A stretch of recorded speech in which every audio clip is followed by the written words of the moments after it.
Another full day of the APEC summit, and this morning another major world leader is set to arrive. Russian President Dmitry Medvedev is scheduled to arrive later this morning, which will cause traffic delays of more than an hour for drivers along Nimitz Highway and H1 starting as early as 7 a.m. It's also going to be a busy day for Secretary of State Hillary Clinton. This morning she's hosting the APEC ministerial meeting, and then later this afternoon she'll be speaking at a forum at the CEO Summit about women in the economy.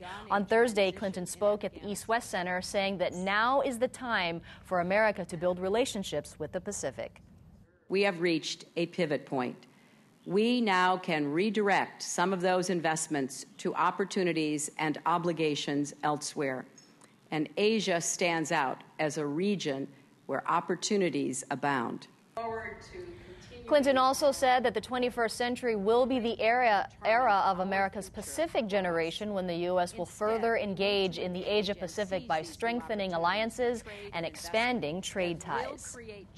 Now, between APEC and the continuing debt crisis in Europe, there's a lot to talk about in terms of economic news. And joining us this morning with some insight into all of it is Sumner LaCroix from the University of Hawaii Economic Research Organization. Good morning, and thank you so much for joining us. Good morning, Mahia. So we just had the finance ministers meeting yesterday, and several countries have some information coming out today. Let's start off with Japan. Okay, so Japan has decided to join the negotiations for this Trans-Pacific Partnership, which is a group of 8 countries that are trying to reduce tariffs in the Pacific region. The United States is one of the countries leading this effort, so I'm sure this was a great gift to President Obama in his home state. It's a little controversial in Japan because if they join, this is likely to lead to more agricultural imports and some problems in their agricultural sector, but other sectors are likely to gain. Let's talk about China. Secretary Timothy Geithner talked about strengthening China's currency, and if that happens, that would mean definitely a benefit for Hawaii because Chinese visitors would be spending more. But is that likely to happen?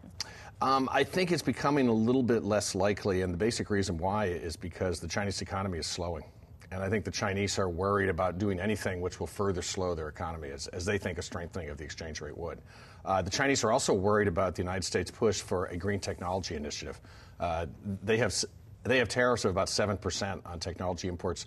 Our tariffs are really low at about 2%. They're basically saying that this agreement is just a one-way agreement. So it wouldn't surprise me still if they continue to negotiate. This is still a possibility to have some agreement here on that. Well, those local leaders are definitely hoping for those Chinese visitors to come here. Russia, the Russian president, is about to arrive, possibly in half an hour. What can you tell us about Russia? You know, Russia has just joined the World Trade Organization. The World Trade Organization, joining it means that other countries have to give you their most favored nation status, their best deals on trade. And so I think that the Russian president is here looking for trade deals. It wouldn't surprise me if we saw some Russian trade deals announced. And really quickly, Sumner, let's talk about the impact from APEC. You see some of these businesses who have contracts with APEC, they're getting a lot of business right now. But at the same time, some of the businesses in the direct area of the convention center, their businesses dried up. So what does this mean for Hawaii's economy? Yeah.